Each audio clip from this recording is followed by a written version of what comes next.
One of the things that we had a bit of a discussion last night about was that we wanted to try and come out of this workshop with some kind of a definitive action plan, something that we could go forward with to do rather than just have it as a venue of getting together and everyone talking about grasslands and what should be done. We wanted to try and identify some specific actions that, in our case, Agriculture Agri-Food Canada could probably take a lead in with respect to grasslands and preservation, conservation of grasslands and so on. So during this session, when we're having these discussions, more general discussions about the health of the grasslands, I'd like you to think about these actual on-the-ground things that we could do as a government within our mandate. Certainly some of us in research, some of us in program implementation and so on, but try to think of something that we could, by the end of the day, have an action plan for something that was specific. Really what we're talking about is something to put on Brian's to-do list. But have that in mind when we're discussing it and try and think about real things that we can go ahead. So I'd like to get it open now, open the floor, and if we have someone who has a question, could we start it off for all of or one of the panelists? It's May Elsinger from Agri-Environment Services Branch, part of Agriculture Canada. And we talked a lot this morning about different, health of grazing lands and all that. But I kind of think be more value for the effort if we prevent the conversion of grasslands to like potatoes or croplands. Am I thinking along the right lines that let's put more of our effort towards promoting perennial grasslands, native grasslands, and not so much work towards good range condition versus poor range condition? Like, I'd rather have a poor grazing land than a field full of potatoes. Yeah, I think that's an excellent point. This what is the most crucial issue here, and do we want to attack the most crucial issue? So I'll put it to the panel for comments on activity oriented toward the health and maintenance of the health of the grasslands versus activities focused on maintenance of the grasslands themselves. I'm going to just take a few short comments. So if your goal is conservation of grassland or native ecosystem function, however you want to characterize that, it's been known for quite a while that the #1 driver in that is change in ecosystem. So people call it loss of habitat. That's the #1 driver. It still is. This is global. There's no reason that changes locally. So loss of habitat is your #1 factor. #2, non-native species. It's another major player. Depending on your outcomes you're trying to achieve, if your outcomes are related to the maintenance of native ecosystems and native species, that is absolutely true. If it's more around ecological goods and services, clean water, carbon sequestration, that latter point, non-native species, may not be as relevant, because non-native species, dandelions, crested wheatgrass still play a role in that ecosystem in terms of purifying water and sequestering carbon. That's not as true for species. So depending on your perspective, those are the top 2 issues, and our data at least are supportive and in line with that.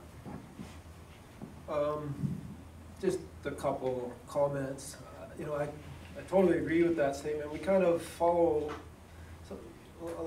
we really challenged in the whole world of greenhouse gas credits is that really the only place where we know we can actually gain carbon is in the cases where people have been doing a bad job. So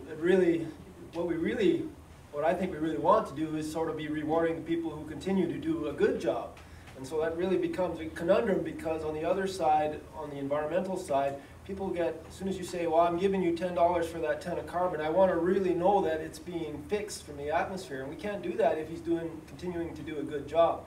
And so that becomes a real bit of a conundrum, that's for sure.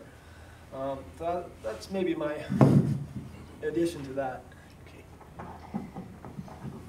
Yeah, I think one of our challenges obviously is we've got to be able to convince the public, and then the public convince or at least be supportive of policymakers wanting to protect the grasslands. So I think that's this quantification challenge of the environmental goods and services writ large, and not just carbon, then really becomes part of that.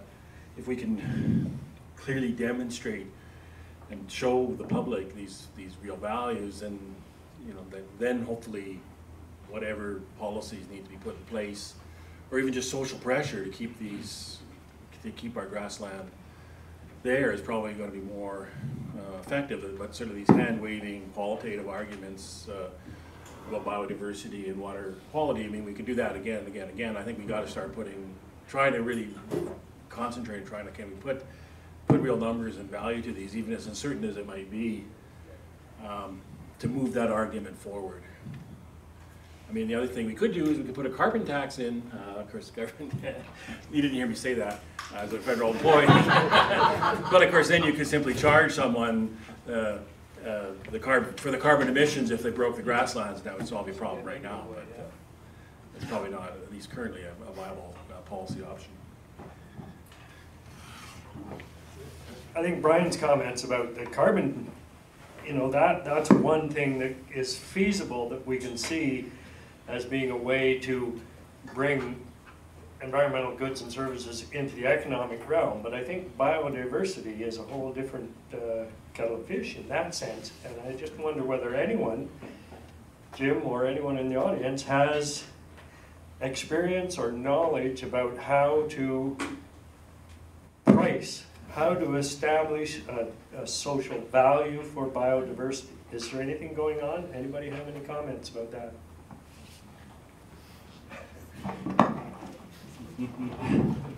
I think it's silly, but so in the last couple of years, there's a lot of talk about ecological goods and services. I really worry that it's gimmicky, and it's a flavor of the day. There's other things that come along. Natural capital is another concept. Ecological integrity is another concept. Cumulative effects assessment is another concept. I think stepping back from some of this stuff and just making sure that we're all aware that what we really, and I'm speaking on behalf of this audience, I think, by and large, what folks often care about here is just maintaining, being good stewards of the land, maintaining some values out of these ecosystems and landscapes so we can pass them on to future generations, enjoy them ourselves, and say to ourselves and feel good at the end of the day that we're being responsible stewards.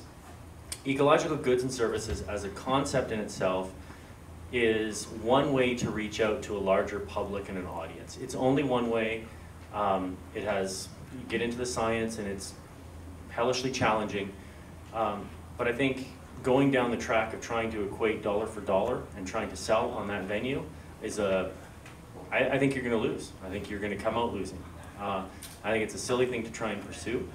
I think there's better ways to try and address policy and planning on that topic. And I don't know if I'm actually representing my institute's view when I say that. But I just think being very, very cautious about how you approach this and asking yourself why you're attempting to do it. Citizens of the province and Canada can value ecosystems and species in other ways than dollars. Thanks. Just a comment on the question we heard before and some of the comments the panel said. Threats to grasslands through habitat loss. If you look at the recent studies on a global scale, what is happening in the land use change, there is some degree of change in urbanization, some change in industrial, but the largest change, land use change that could impact natural ecosystem is through industrial agriculture. We see situation in Saskatchewan in the rapid last few years, 2 or 3 years, urbanization and lack of city-urban planning, how it impacts native systems. And we will see more and more through industrial agriculture. It's already starting to have a large impact on the land use patterns in Saskatchewan. So what I think what we should focus on is political framework, land use planning, because that is quite critical with the governments we have now to do things without thinking ahead. If we can focus our attention on land use planning and what to do with the land and how to use the land, that would probably be our most bang for the buck in the long term. But in land use planning, if you're not talking about economically viable things, you're talking about legislation, and is that the route that anybody wants to go? Well, I think legislature with some knowledge of what to do, and then we have to educate politicians and kind of try to influence them to make right decisions. And as a scientist, a lot of people are kind of interested in their field of work, research, but they don't put a lot of effort what kind of impact their research could have on society. And I think we should put more effort into it to be more vocal, which right now is very dangerous, but I think we should do it. Just now, Dr. Wang listed 3 challenges about grassland. One is where the grassland and how much we have. The second is the historical measurement, and third is we lack the data for the previous 50 years. And now I want to give a little comment about challenge 3. From 2010, we built a WebGIS system. This system provides 2 key functionality. The first one is the system can provide the net primary productivity for the historical years from the 1947 to 2011. So now maybe our work can provide the missing data for the MVP of the history. The second functionality is that the system can predict in the next 50 years how the response of the MPP to the climate change. So maybe our work can provide some help for the challenge 3. Yeah. Okay. So I mean, you already have the remote sensing data for long, like what you mentioned, from what year to 2011? From 1947 to 2011. Okay. Yeah. So this is only for the ANPP. Yes. And maybe we can provide the yearly and monthly in Canada and Tibet, China. Oh, okay. Yeah. So did you already build up some relations like NPP, like the some NDVI, LEI to soil carbon? Build up those relations? Yeah, we built some relationship between the NGP and the temperature, the precipitation, and the latitude and the elevation. Okay.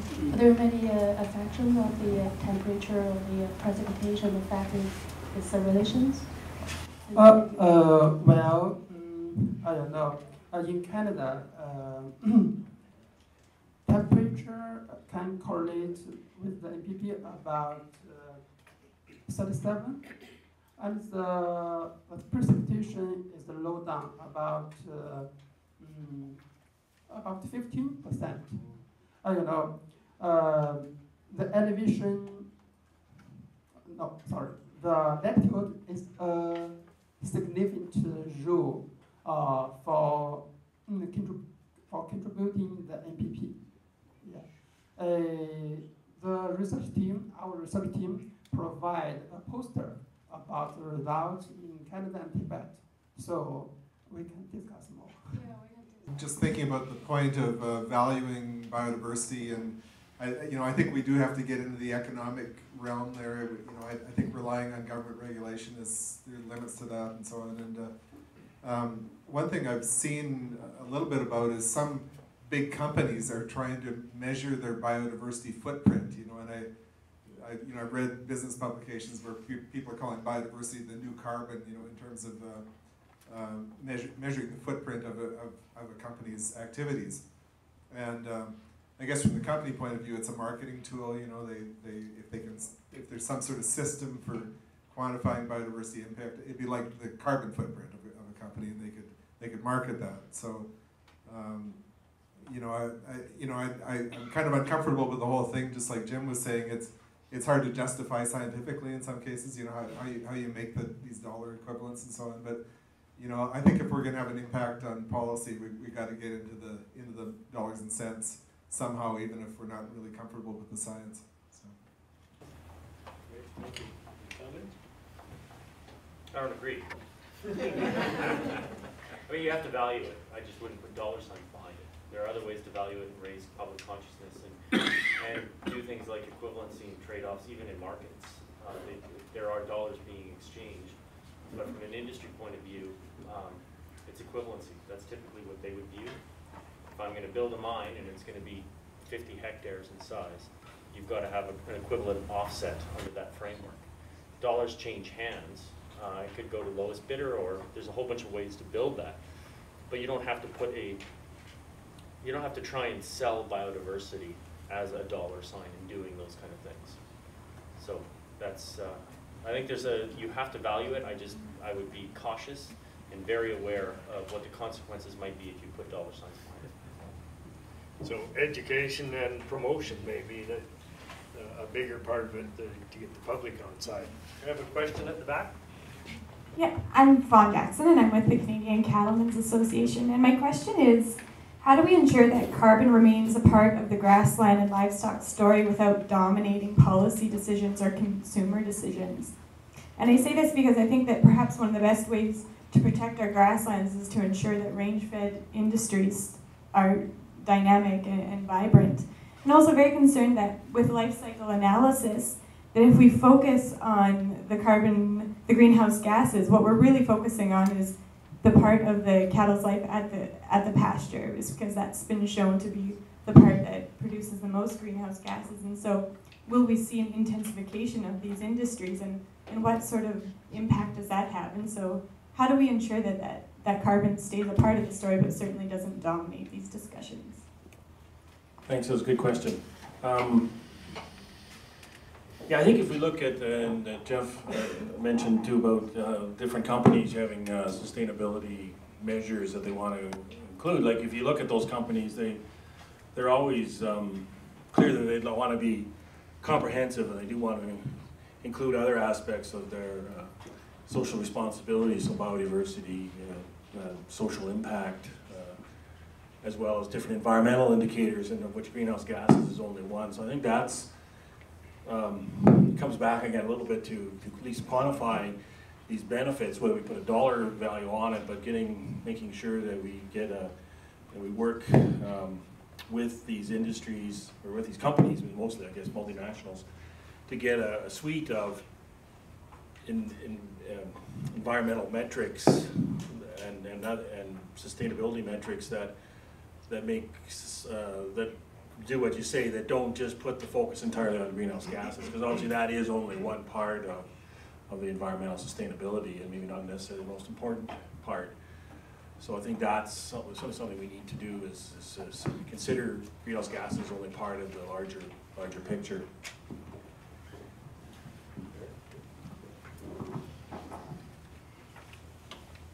Just a thought about that related to the fact that, you know, it's so important to always try to have a more holistic view. There's always outcomes, there's always multiple outcomes that are important. Yes, greenhouse gases are important, but also, for example, you know, livelihoods and productivity and biodiversity and economic well-being.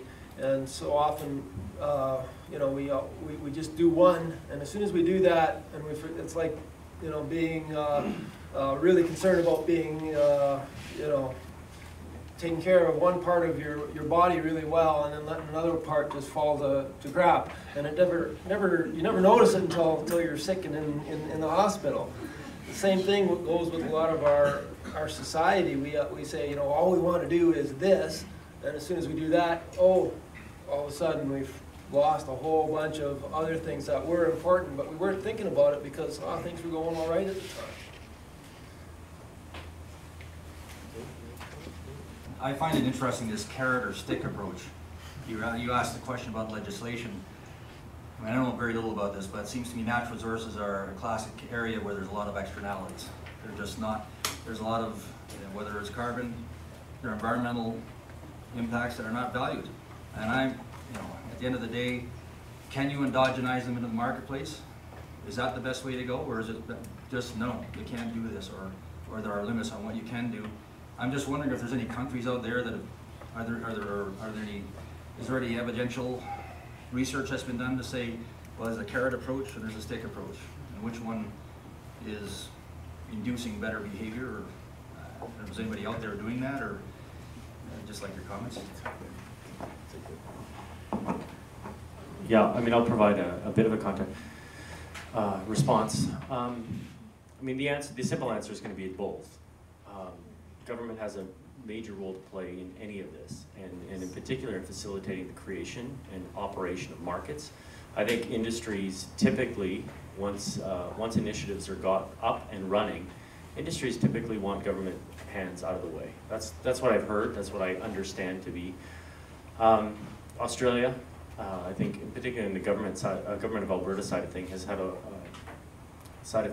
lot of interaction with some of the Australian markets. They have much more mature markets, and some states in the south do as well, that help trade ecological good, call it what you want, ecological health, goods and services, species at risk, credits. There's a bunch of different ways to bring this stuff to market and buy and sell and trade for a particular outcome that you're trying to achieve on a landscape, and that's usually facilitated through land use planning and the appropriate legislation and policy to make that stuff happen. But without government leadership in a very broad sense, I think you'll probably get local. Things will happen locally within communities, maybe within municipalities, but on a broad scale, grassland-wide changes are likely to be, government leadership is probably needed. My concern is, are there any conflicts between preserving one certain species and protecting the whole grassland ecosystem or other endangered species? For example, fire is introduced into grassland to reduce some woody plants. But for some species like bird, like loggerhead shrike-bird, they need shrubs for their habitat location. So it seems there is a conflict between those two things. So I just wonder how do you cope with this issue, or is there some solutions for this conflict? Thank you. I don't really do management very well, so I mean that really gets into management. It seems like from a conservation point of view, it's probably a good conflict to have to deal with because there's bigger challenges out there in the landscape. But I don't do management.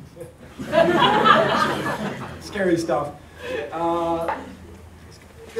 There's always, again, you do for one, you're going to be affecting something else, and I think the important thing is to always realize that you've got a number of these things out. And then you have to try to understand, well, what is it about each one of those that's really, affecting each one of these? And then you have to come up with a plan that kind of, well, okay, that's one, we value both of them, but if we can only achieve them by, sometimes you have to compromise, sometimes you have to, it's just, in any of these complex systems, there is no simple answer, and you always have to look for an appropriate response, which will hopefully get you to a better place.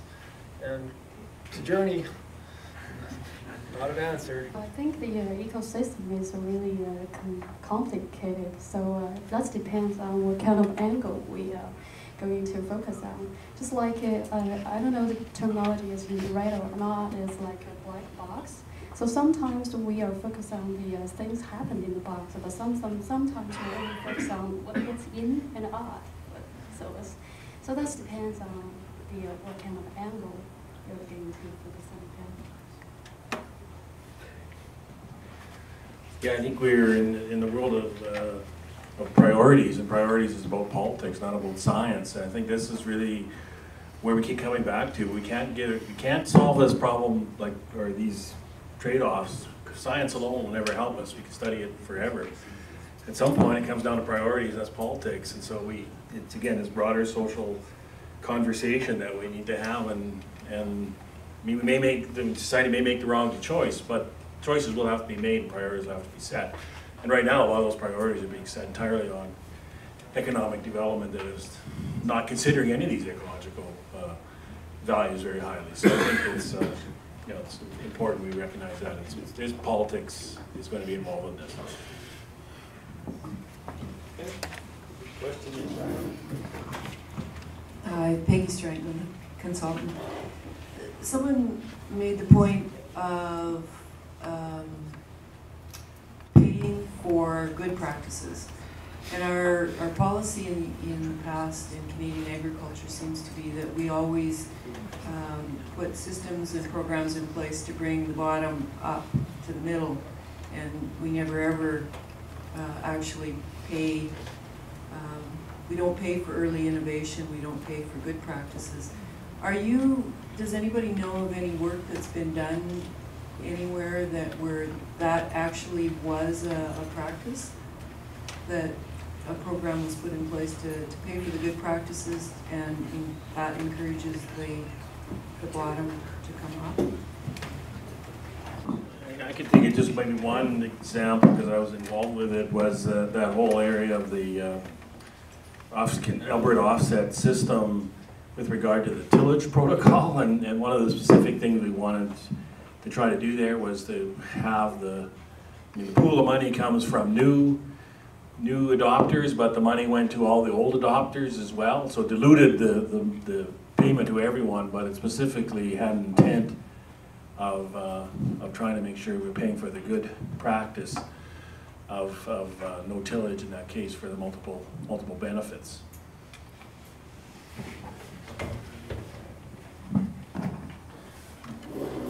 I think one of the things related to that too are efforts at what they call cross-compliance, where landowners, producers and so on are required to do environmental management or best management practices, beneficial management practices or whatever, in order to receive whatever it is, to be involved in a government intervention program, whether it's subsidies or this sort of thing. I think I don't want to overstep my bounds, but the CRP program was one of that sort of thing, was it?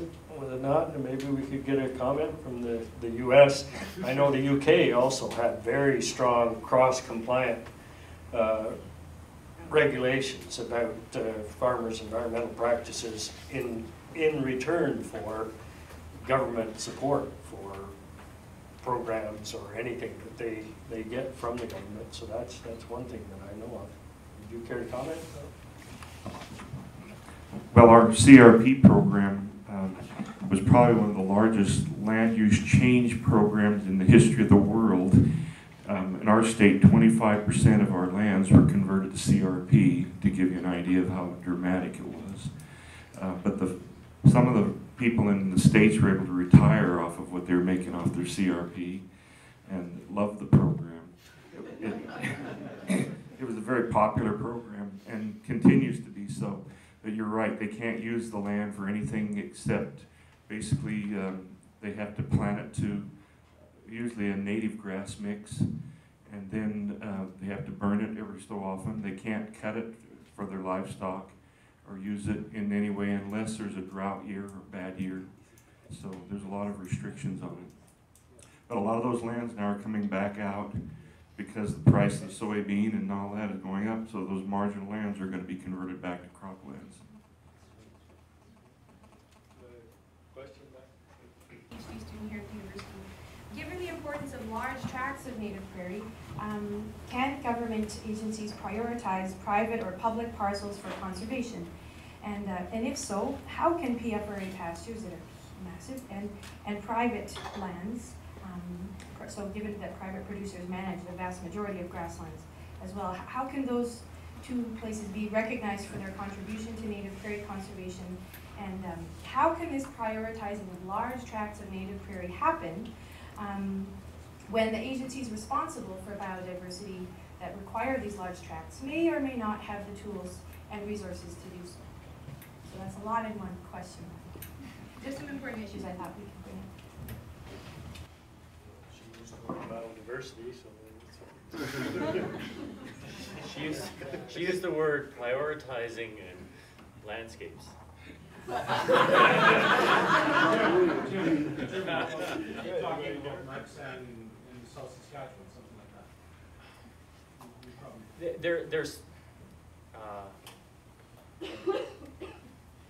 They're largely social issues that are they're tied to certain components of biodiversity for sure. There's some species, but they're relatively few that probably benefit incrementally. So there's a nonlinear relationship between the biodiversity and the larger tracts of land. It's a social value, and there's a scientific benefit probably to some of it, but it depends on the lens you're looking through. How do you prioritize that? Yeah, I mean, there's a number of different tools to do it and add different values to it, but I'm not comfortable talking about that. I mean, it really is, again, comes down to government leadership and providing the right context, right? The right policy context to be able to address those kind of questions to reflect the values of the local folks. So that's a lot of fluff. This is a public document. The South Saskatchewan Regional Plan, the Advisory Committee, advice to Cabinet. There's a map there. There's the product.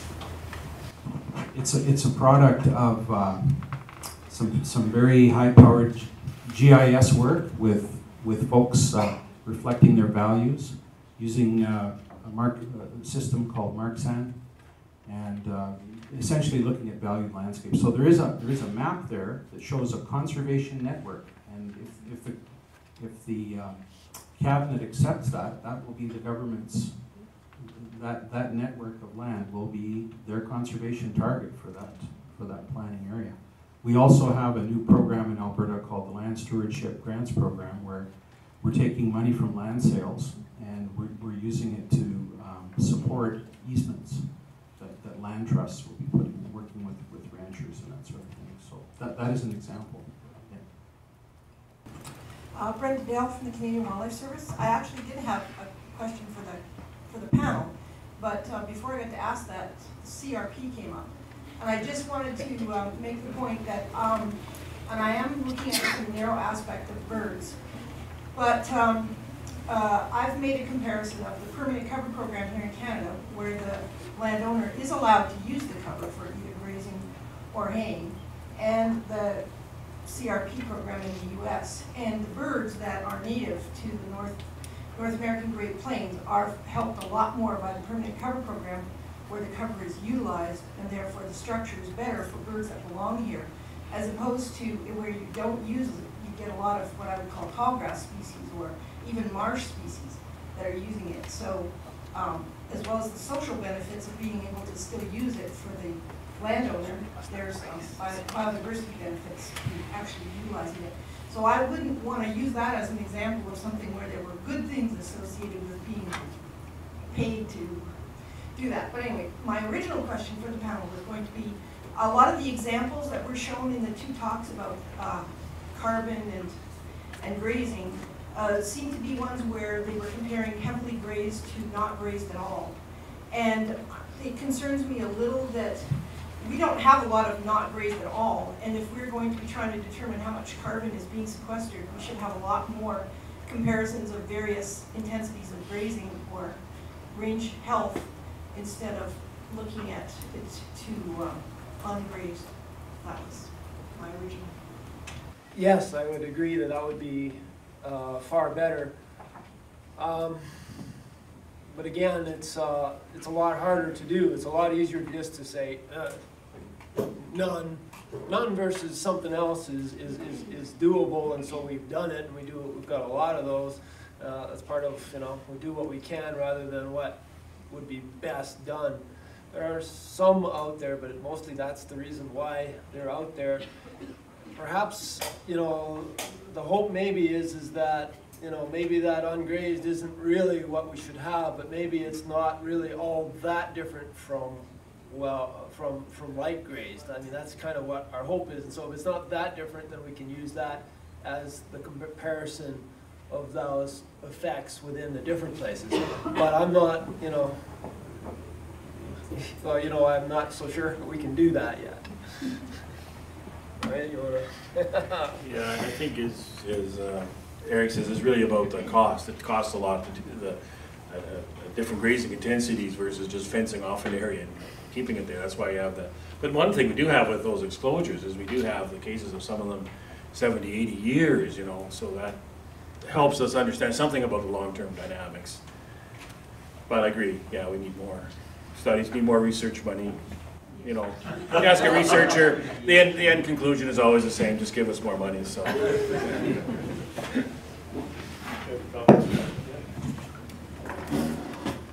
Ron McNeil, Landwise Lethbridge. Question is kind of two-pronged here. Brian's faced with, you know, needing to have numbers, and soon. And Eric gave a very good case of, you know, kind of the defensibility of how those numbers, you know, can relate to things on the landscape with range health. So the two-pronged question is the range health, are the metrics what we can use? And what is the system that we need to design for Brian that then can come back? Can we relate two areas of the prairies, I'm thinking? Can we focus on the dry mixed grass and the mixed grass, or what you call the moist mixed grass as one, and then all the moister areas as a separate?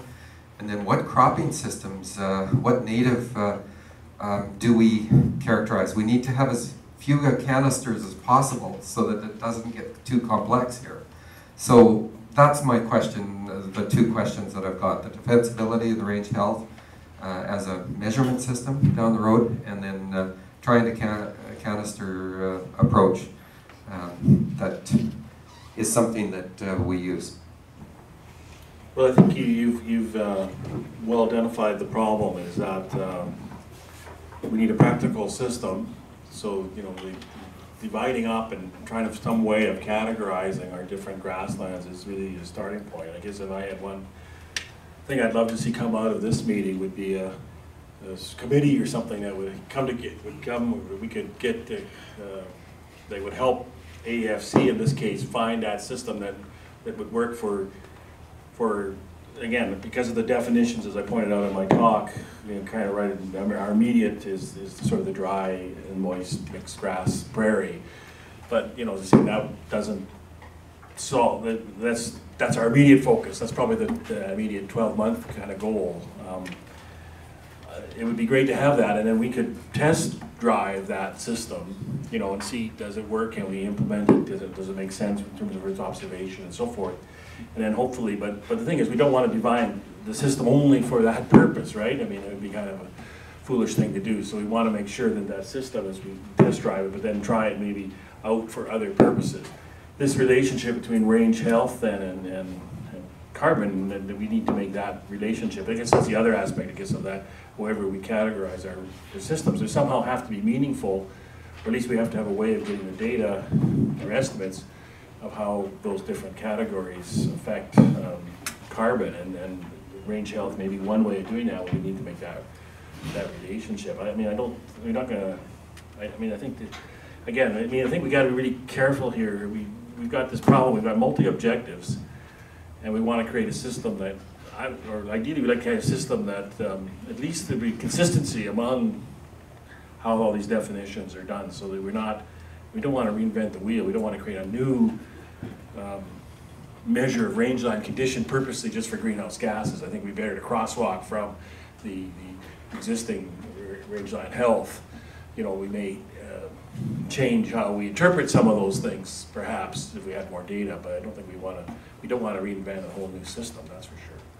So I think we got to be creative, and this is why it'd be great to have a diverse group of interests sort of come together. How would we start that process of categorizing the land? And from that, obviously, our immediate task would be to test drive that in terms of can we quantify the areas out in the landscape. Yeah, I would, I mean, range health was never really developed in the first place to sort of say, oh, this is the way to relate it to soil carbon sequestration. But in the back of our minds, we could say, yeah, there ought to be some kind of a relationship there.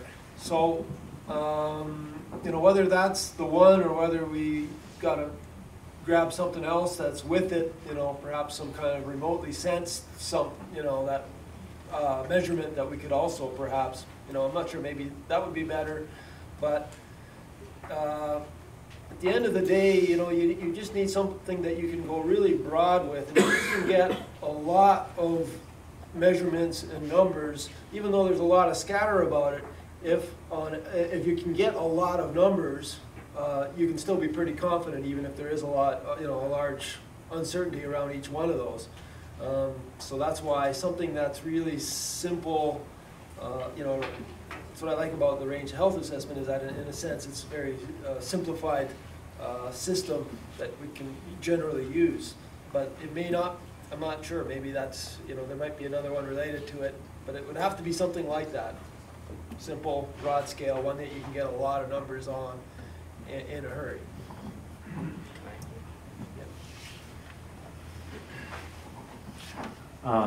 So, a few comments.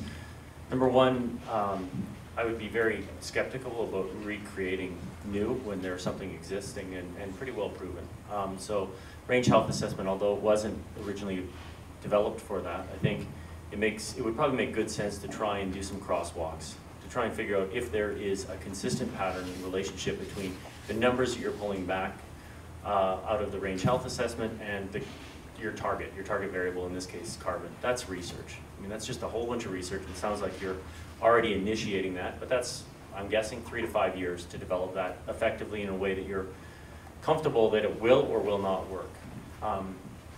In terms of a gold standard for these kind of markets, I typically like to think that 70% of the total work can be done sitting in front of a GIS or a computer at a desk. I think, looking out 4 to 8 years, what does this thing look like? How do you get the numbers and trade this stuff on a market?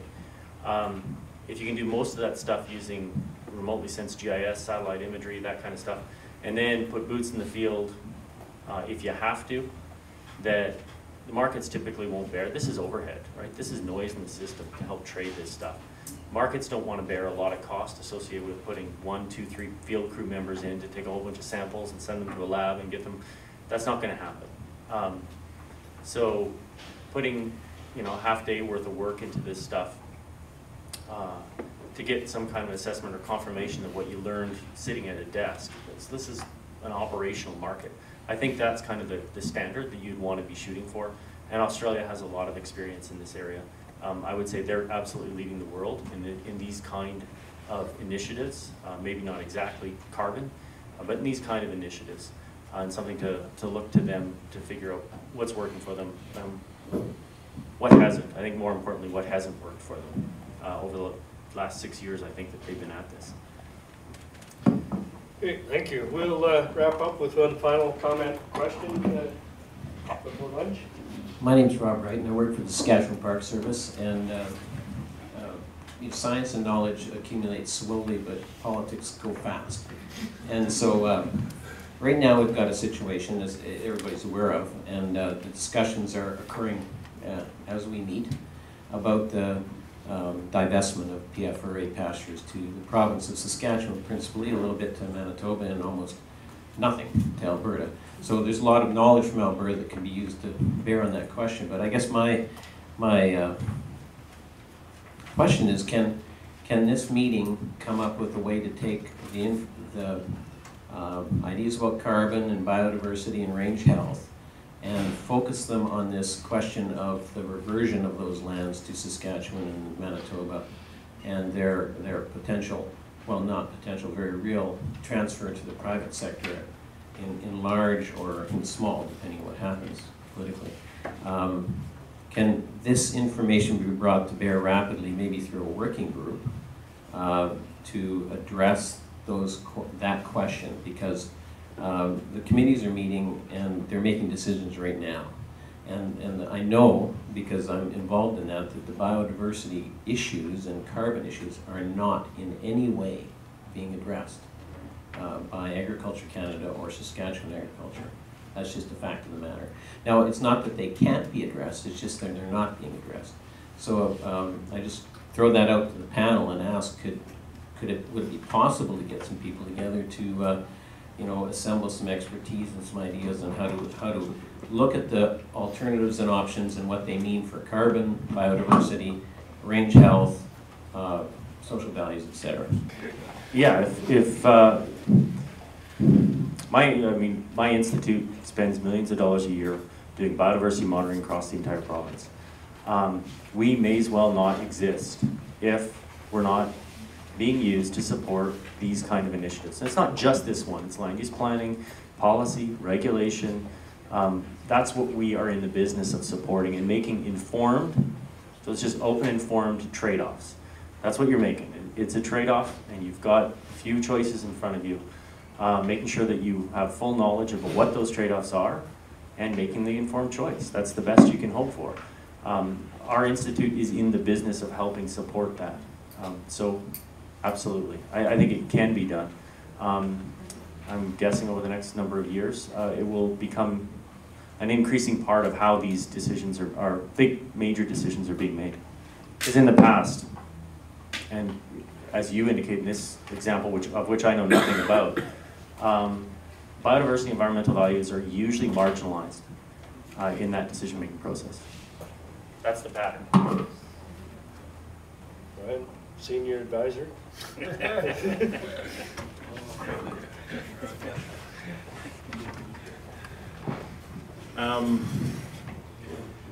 No, I think it's a good point that we do need to be more proactive on bringing these issues forward.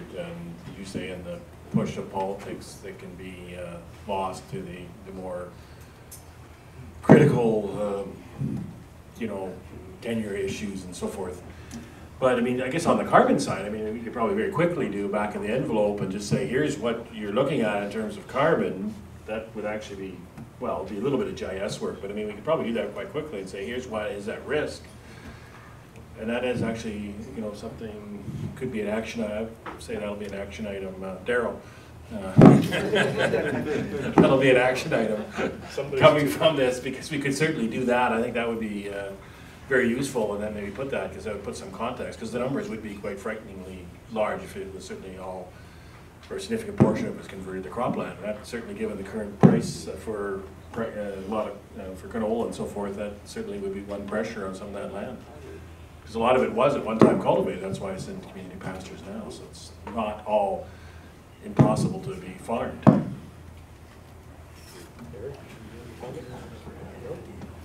I think we'll bring this morning session to a close. Join me in expressing our appreciation to the panelists.